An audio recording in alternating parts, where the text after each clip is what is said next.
Chapter 4. The Rabbit Sends in a Little Bill. It was the White Rabbit, trotting slowly back again, and looking anxiously about as it went, as if it had lost something, and she heard it muttering to itself, "The Duchess. The Duchess. Oh my dear paws. Oh my fur and whiskers. She'll get me executed, as sure as ferrets are ferrets.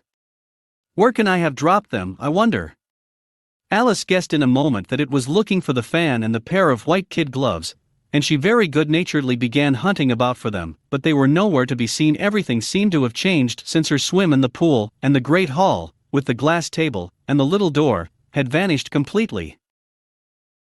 Very soon the rabbit noticed Alice, as she went hunting about, and called out to her in an angry tone, "Why, Mary, and what are you doing out here?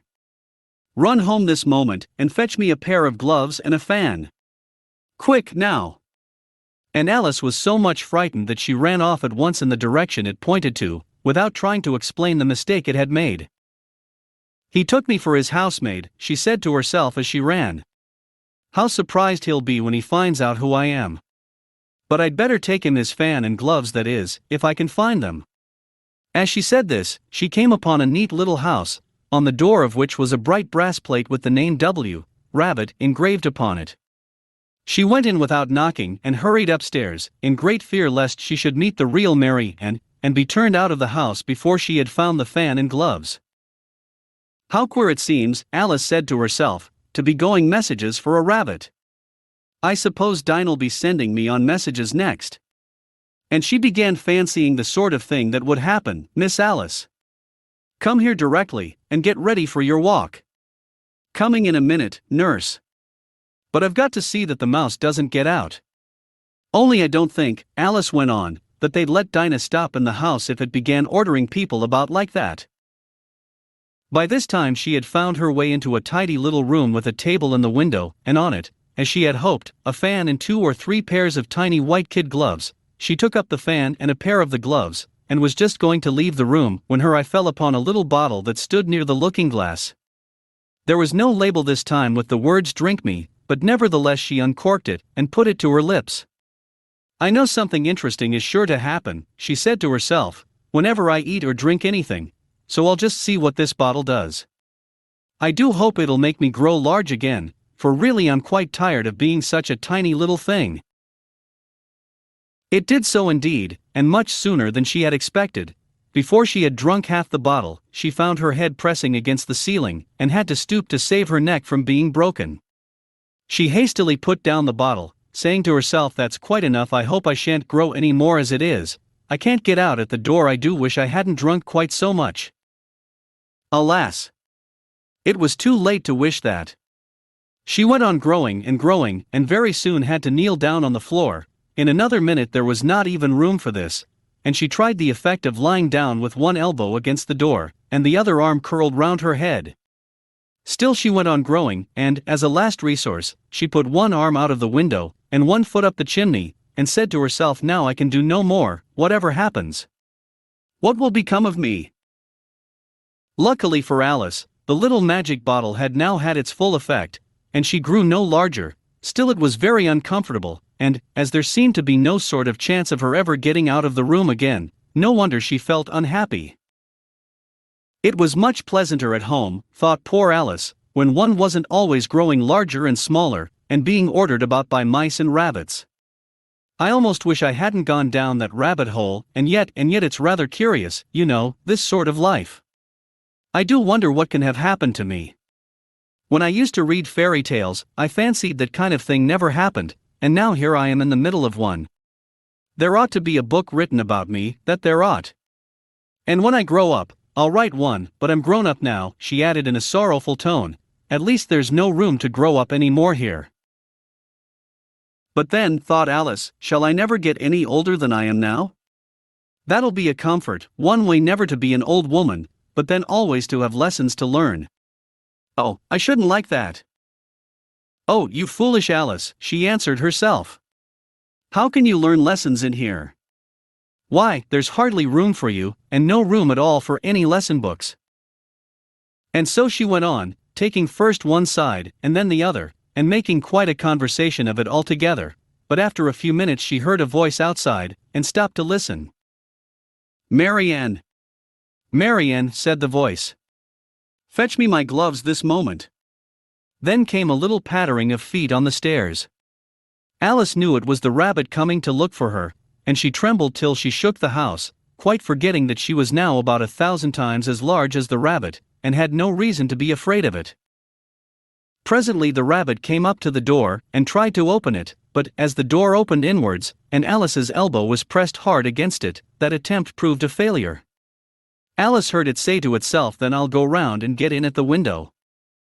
"That you won't," thought Alice, and after waiting till she fancied she heard the rabbit just under the window, she suddenly spread out her hand, and made a snatch in the air.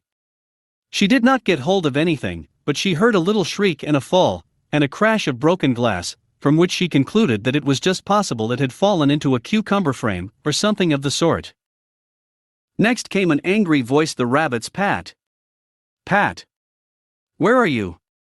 And then a voice she had never heard before, "Sure then I'm here. Digging for apples, your honor." "Digging for apples, indeed," said the rabbit angrily. "Here. Come and help me out of this. Sounds of more broken glass. Now tell me, Pat, what's that in the window?" "Sure, it's an arm, your honor." He pronounced it arum. "An arm, you goose.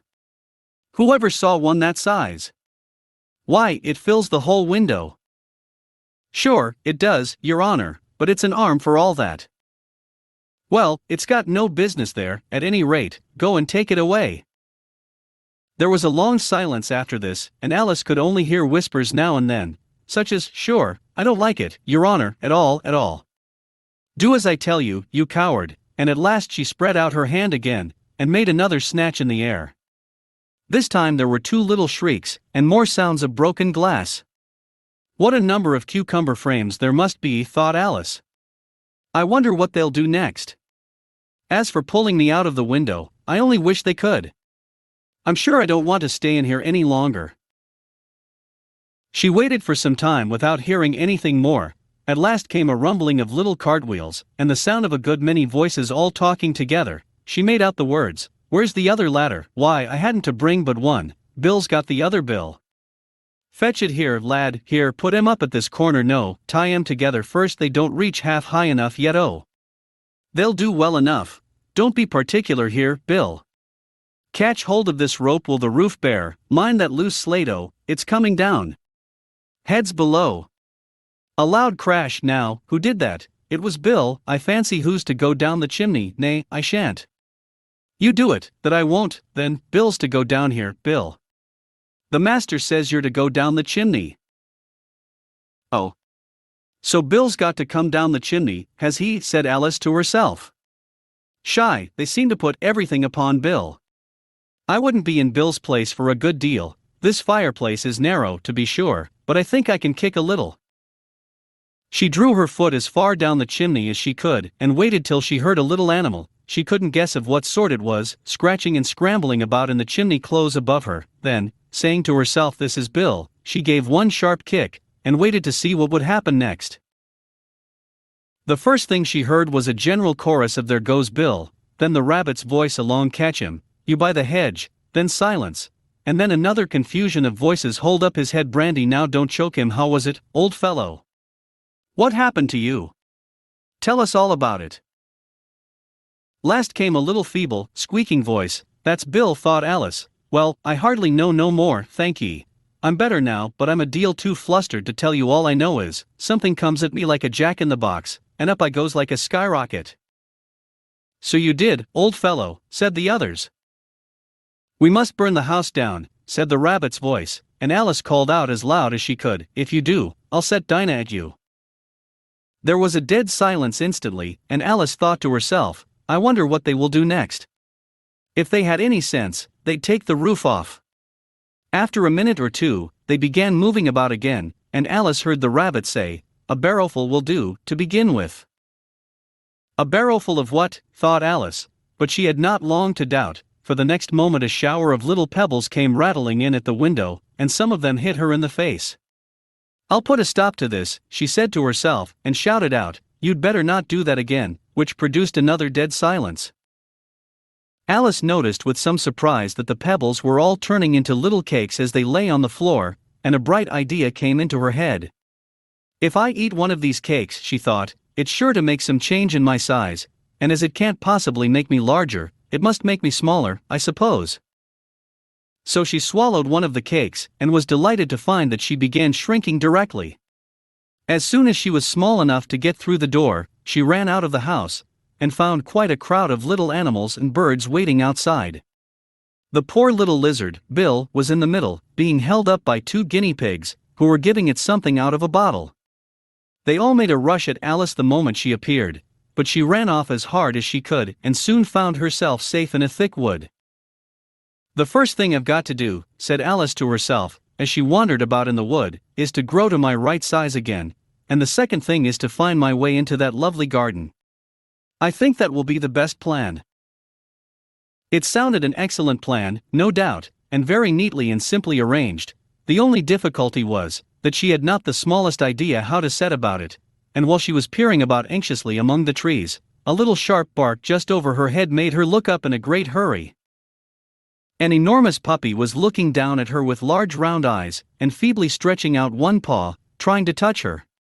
"Poor little thing," said Alice, in a coaxing tone, and she tried hard to whistle to it, but she was terribly frightened all the time at the thought that it might be hungry, in which case it would be very likely to eat her up in spite of all her coaxing. Hardly knowing what she did, she picked up a little bit of stick, and held it out to the puppy, whereupon the puppy jumped into the air off all its feet at once, with a yelp of delight, and rushed at the stick, and made believe to worry it. Then Alice dodged behind a great thistle, to keep herself from being run over, and the moment she appeared on the other side, the puppy made another rush at the stick, and tumbled head over heels in its hurry to get hold of it. Then Alice, thinking it was very like having a game of play with a cart horse, and expecting every moment to be trampled under its feet, ran round the thistle again. Then the puppy began a series of short charges at the stick, running a very little way forwards each time, and a long way back, and barking hoarsely all the while, till at last it sat down a good way off, panting, with its tongue hanging out of its mouth, and its great eyes half shut. This seemed to Alice a good opportunity for making her escape, so she set off at once, and ran till she was quite tired and out of breath, until the puppy's bark sounded quite faint in the distance. "And yet what a dear little puppy it was," said Alice, as she leant against a buttercup to rest herself, and fanned herself with one of the leaves. "I should have liked teaching it tricks very much, if I'd only been the right size to do it. Oh dear! I'd nearly forgotten that I've got to grow up again. Let me see, how is it to be managed? I suppose I ought to eat or drink something or other, but the great question is, what?" The great question certainly was, what? Alice looked all round her at the flowers and the blades of grass, but she did not see anything that looked like the right thing to eat or drink under the circumstances. There was a large mushroom growing near her, about the same height as herself, and when she had looked under it, and on both sides of it, and behind it, it occurred to her that she might as well look and see what was on the top of it. She stretched herself up on tiptoe, and peeped over the edge of the mushroom, and her eyes immediately met those of a large blue caterpillar, that was sitting on the top with its arms folded, quietly smoking a long hookah, and taking not the smallest notice of her, or of anything else. Chapter 5. Advice from a Caterpillar. The caterpillar and Alice looked at each other for some time in silence. At last the caterpillar took the hookah out of its mouth, and addressed her in a languid, sleepy voice. "Who are you?" said the caterpillar. This was not an encouraging opening for a conversation. Alice replied, rather shyly, "I hardly know, sir. Just at present at least I know who I was when I got up this morning, but I think I must have been changed several times since then." "What do you mean by that?" said the caterpillar sternly. "Explain yourself." "I can't explain myself, I'm afraid, sir," said Alice, "because I'm not myself, you see." "I don't see," said the caterpillar. "I'm afraid I can't put it more clearly," Alice replied very politely, "for I can't understand it myself to begin with, and being so many different sizes in a day is very confusing." "It isn't," said the caterpillar. "Well, perhaps you haven't found it so yet," said Alice, But when you have to turn into a chrysalis you will someday, you know, and then after that into a butterfly, I should think you'll feel it a little queer, won't you?" "Not a bit," said the caterpillar. "Well, perhaps your feelings may be different," said Alice. "All I know is, it would feel very queer to me." "You," said the caterpillar contemptuously. "Who are you?" Which brought them back again to the beginning of the conversation. Alice felt a little irritated at the caterpillar's making such very short remarks, and she drew herself up and said, very gravely, "I think you ought to tell me who you are first." "Why?" said the caterpillar. Here was another puzzling question, and as Alice could not think of any good reason, and as the caterpillar seemed to be in a very unpleasant state of mind, she turned away. "Come back," the caterpillar called after her. "I've something important to say." This sounded promising. Certainly, Alice turned and came back again. "Keep your temper," said the caterpillar. "Is that all?" said Alice, swallowing down her anger as well as she could. "No," said the caterpillar. Alice thought she might as well wait, as she had nothing else to do, and perhaps after all it might tell her something worth hearing. For some minutes it puffed away without speaking, but at last it unfolded its arms, took the hookah out of its mouth again and said, "So you think you're changed, do you?" "I'm afraid I am, sir," said Alice. "I can't remember things as I used, and I don't keep the same size for 10 minutes together." "Can't remember what things?" said the caterpillar. "Well, I've tried to say how doth the little busy bee, but it all came different." Alice replied in a very melancholy voice. "Repeat, you are old, Father William," said the caterpillar. Alice folded her hands and began. "You are old, Father William," the young man said, "and your hair has become very white, and yet you incessantly stand on your head. Do you think, at your age, it is right?" "In my youth," Father William replied to his son, "I feared it might injure the brain, but now that I'm perfectly sure I have none, why, I do it again and again." "You are old," said the youth, "as I mentioned before, and have grown most uncommonly fat, yet you turned a back somersault in at the door. Pray, what is the reason of that?" "In my youth," said the sage, as he shook his grey locks, "I kept all my limbs very supple by the use of this ointment. 1 shilling the box. Allow me to sell you a couple." "You are old," said the youth, "and your jaws are too weak for anything tougher than suet, yet you finished the goose, with the bones and the beak. Pray, how did you manage to do it?" "In my youth," said his father, "I took to the law, and argued each case with my wife, and the muscular strength, which it gave to my jaw, has lasted the rest of my life." "You are old," said the youth, "one would hardly suppose that your eye was as steady as ever, yet you balanced an eel on the end of your nose. What made you so awfully clever?" "I have answered 3 questions, and that is enough," said his father. "Don't give yourself airs. Do you think I can listen all day to such stuff? Be off, or I'll kick you downstairs." "That is not said right," said the caterpillar. "Not quite right, I'm afraid," said Alice, timidly. "Some of the words have got altered." "It is wrong from beginning to end," said the caterpillar decidedly, and there was silence for some minutes. The caterpillar was the first to speak. "What size do you want to be?" it asked. "Oh, I'm not particular as to size," Alice hastily replied. "Only one doesn't like changing so often, you know." "I don't know," said the caterpillar. Alice said nothing. She had never been so much contradicted in her life before, and she felt that she was losing her temper.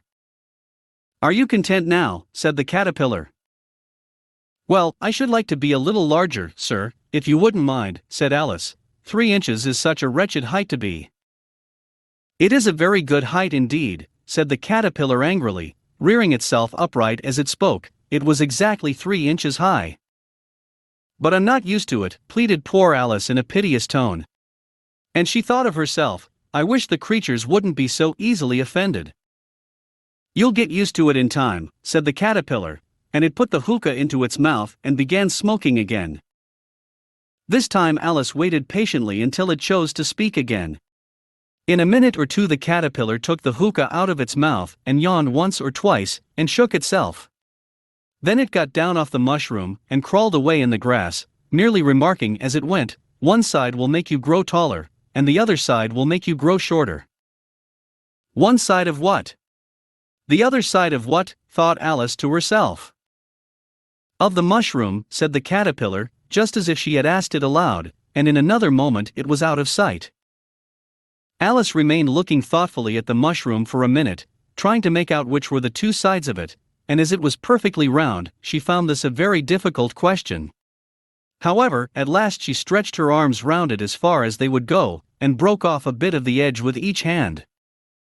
And now which is which, she said to herself, and nibbled a little of the right-hand bit to try the effect. The next moment she felt a violent blow underneath her chin. It had struck her foot. She was a good deal frightened by this very sudden change, but she felt that there was no time to be lost, as she was shrinking rapidly, so she set to work at once to eat some of the other bit. Her chin was pressed so closely against her foot that there was hardly room to open her mouth, but she did it at last, and managed to swallow a morsel of the left-hand bit. "Come, my head's free at last," said Alice in a tone of delight, which changed into alarm in another moment, when she found that her shoulders were nowhere to be found. All she could see, when she looked down, was an immense length of neck, which seemed to rise like a stalk out of a sea of green leaves that lay far below her. "What can all that green stuff be?" said Alice. "And where have my shoulders got to? And oh, my poor hands, how is it I can't see you?" She was moving them about as she spoke, but no result seemed to follow, except a little shaking among the distant green leaves.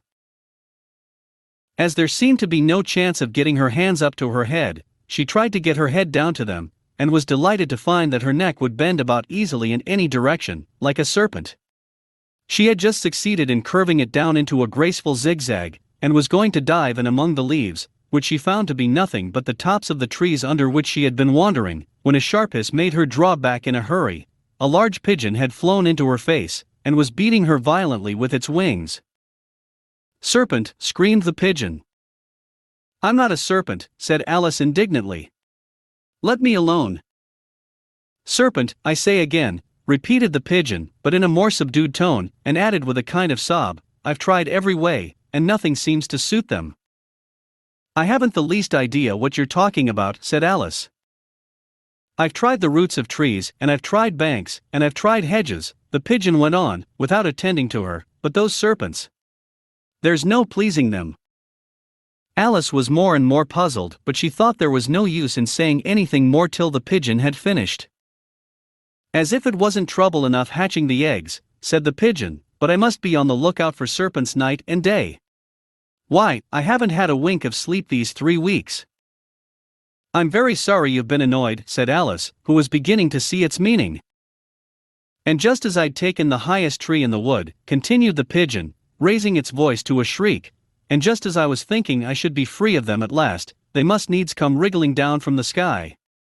Ugh, serpent!" "But I'm not a serpent, I tell you," said Alice. I'm a.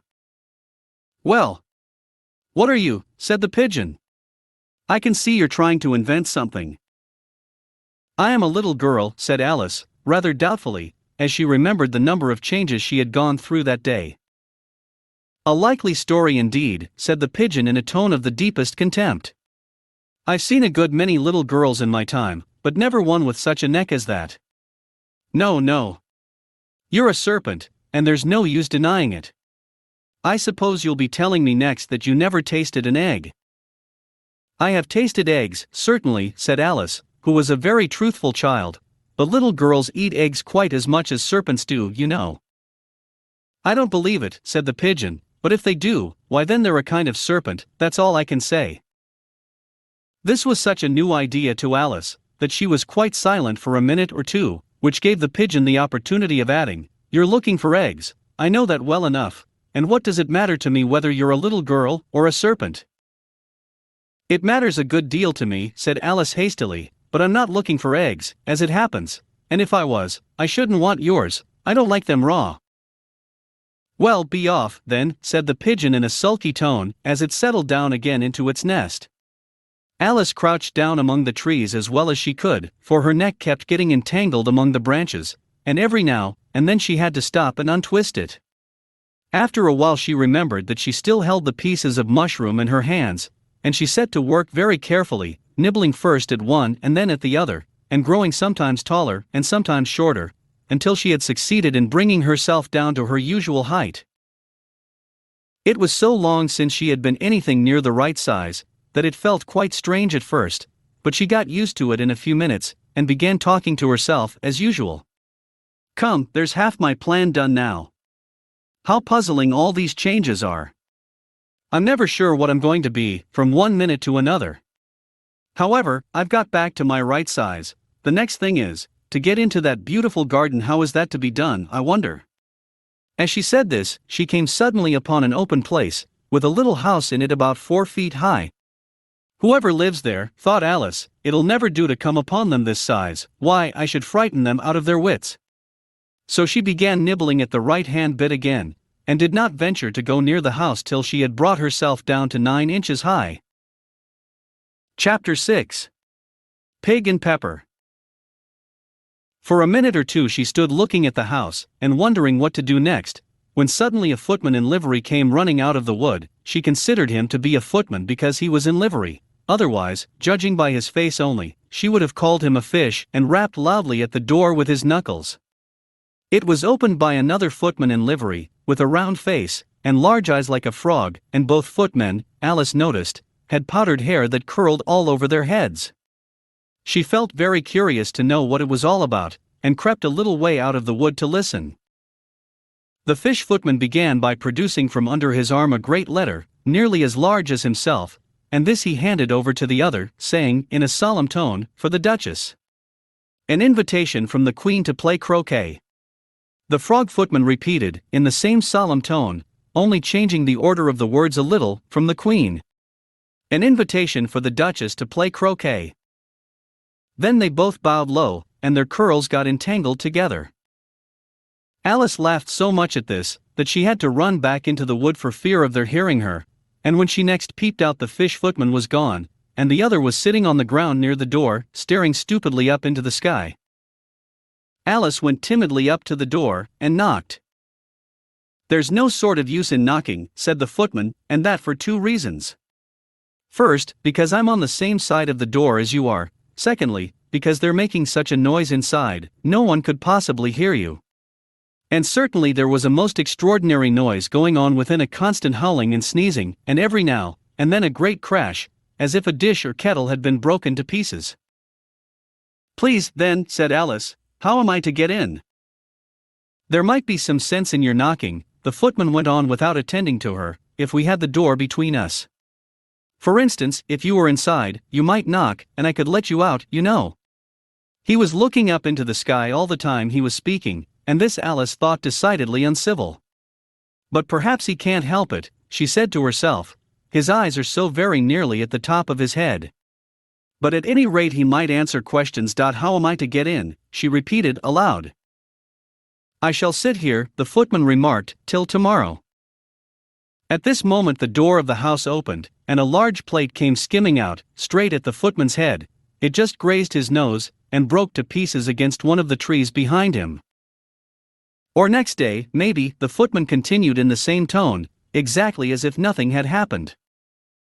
"How am I to get in?" asked Alice again, in a louder tone. "Are you to get in at all?" said the footman. "That's the first question, you know." It was, no doubt, only Alice did not like to be told so. "It's really dreadful," she muttered to herself, "the way all the creatures argue. It's enough to drive one crazy."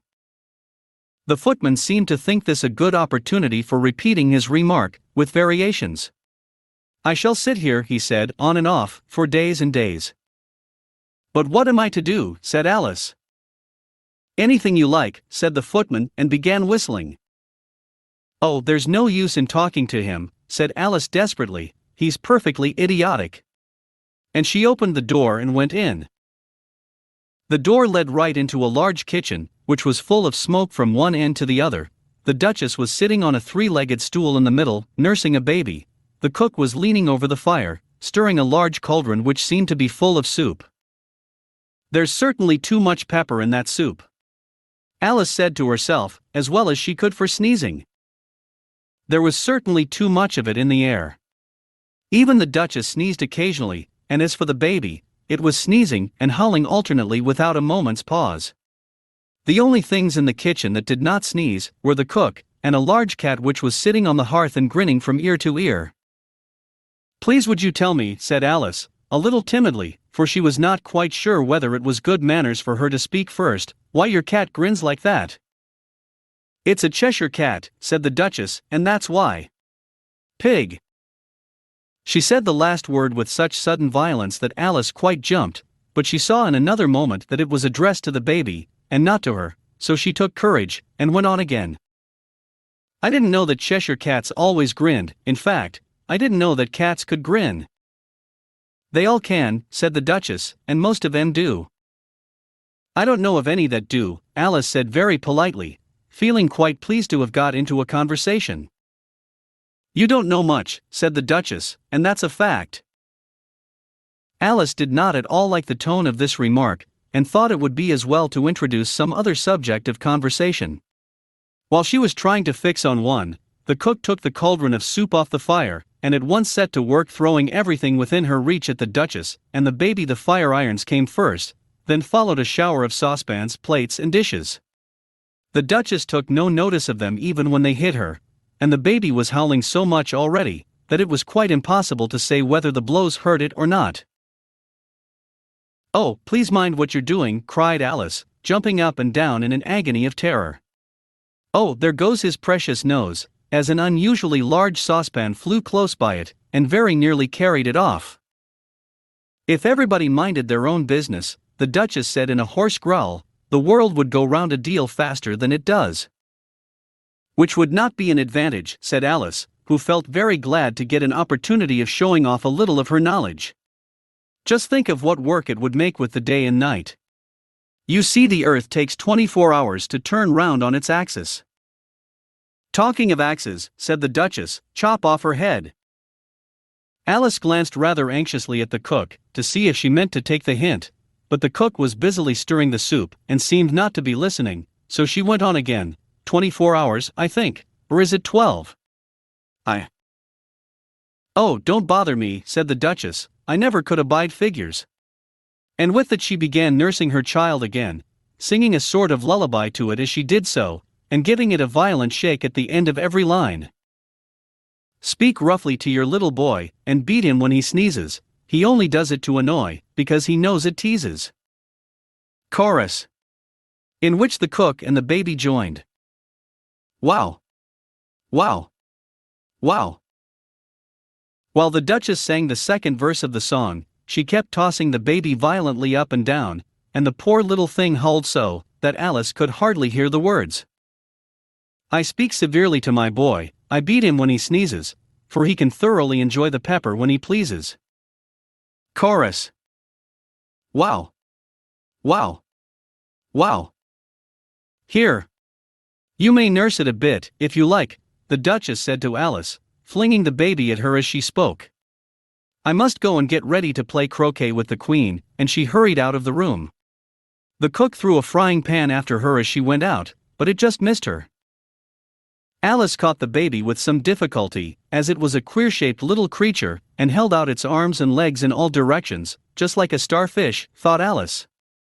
The poor little thing was snorting like a steam engine when she caught it, and kept doubling itself up and straightening itself out again, so that altogether, for the first minute or two, it was as much as she could do to hold it. As soon as she had made out the proper way of nursing it, which was to twist it up into a sort of knot, and then keep tight hold of its right ear and left foot, so as to prevent its undoing itself, she carried it out into the open air. "If I don't take this child away with me," thought Alice, "they're sure to kill it in a day or two. Wouldn't it be murder to leave it behind?" She said the last words out loud, and the little thing grunted in reply. It had left off sneezing by this time. "Don't grunt," said Alice, "that's not at all a proper way of expressing yourself." The baby grunted again, and Alice looked very anxiously into its face to see what was the matter with it. There could be no doubt that it had a very turn-up nose, much more like a snout than a real nose. Also its eyes were getting extremely small for a baby. Altogether Alice did not like the look of the thing at all. But perhaps it was only sobbing, she thought, and looked into its eyes again, to see if there were any tears. No, there were no tears. "If you're going to turn into a pig, my dear," said Alice, seriously, I'll have nothing more to do with you. Mine now." The poor little thing sobbed again, or grunted, it was impossible to say which, and they went on for some while in silence. Alice was just beginning to think to herself, "Now, what am I to do with this creature when I get it home?" when it grunted again, so violently, that she looked down into its face in some alarm. This time there could be no mistake about it. It was neither more nor less than a pig, and she felt that it would be quite absurd for her to carry it further. So she set the little creature down, and felt quite relieved to see it trot away quietly into the wood. If it had grown up, she said to herself, it would have made a dreadfully ugly child, but it makes rather a handsome pig, I think. And she began thinking over other children she knew, who might do very well as pigs, and was just saying to herself, if one only knew the right way to change them, when she was a little startled by seeing the Cheshire Cat sitting on a bough of a tree a few yards off. The cat only grinned when it saw Alice. It looked good-natured, she thought, still it had very long claws, and a great many teeth, so she felt that it ought to be treated with respect. "Cheshire Puss," she began, rather timidly, as she did not at all know whether it would like the name. However, it only grinned a little wider. "Come, it's pleased so far," thought Alice, and she went on. "Would you tell me, please, which way I ought to go from here?" "That depends a good deal on where you want to get to," said the cat. "I don't much care where," said Alice. "Then it doesn't matter which way you go," said the cat. "So long as I get somewhere," Alice added as an explanation. "Oh, you're sure to do that," said the cat, "if you only walk long enough." Alice felt that this could not be denied, so she tried another question. "What sort of people live about here?"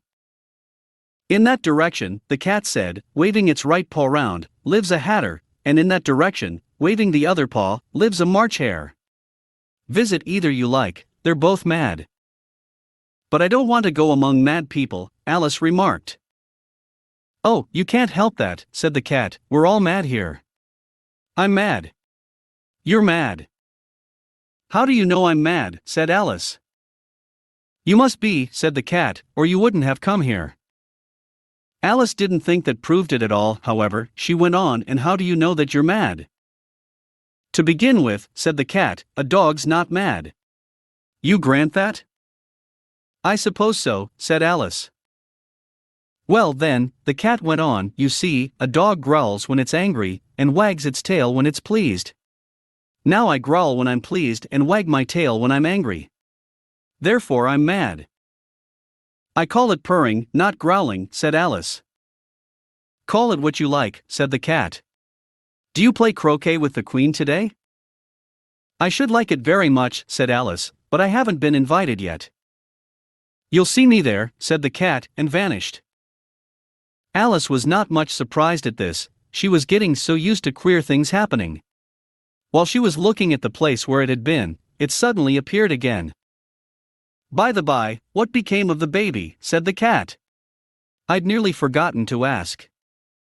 "It turned into a pig," Alice quietly said, just as if it had come back in a natural way. "I thought it would," said the cat, and vanished again. Alice waited a little, half expecting to see it again, but it did not appear, and after a minute or two she walked on in the direction in which the March hare was said to live. "I've seen hatters before," she said to herself. "The March hare will be much the most interesting, and perhaps as this is May it won't be raving mad, at least not so mad as it was in March." As she said this, she looked up, and there was the cat again, sitting on a branch of a tree. "Did you say pig or fig?" said the cat. "I said pig," replied Alice, "and I wish you wouldn't keep appearing and vanishing so suddenly, you make one quite giddy." "All right," said the cat, and this time it vanished quite slowly, beginning with the end of the tail, and ending with the grin, which remained some time after the rest of it had gone. "Well, I've often seen a cat without a grin," thought Alice, "but a grin without a cat. It's the most curious thing I ever saw in my life." She had not gone much farther before she came in sight of the house of the March hare. She thought it must be the right house, because the chimneys were shaped like ears and the roof was thatched with fur.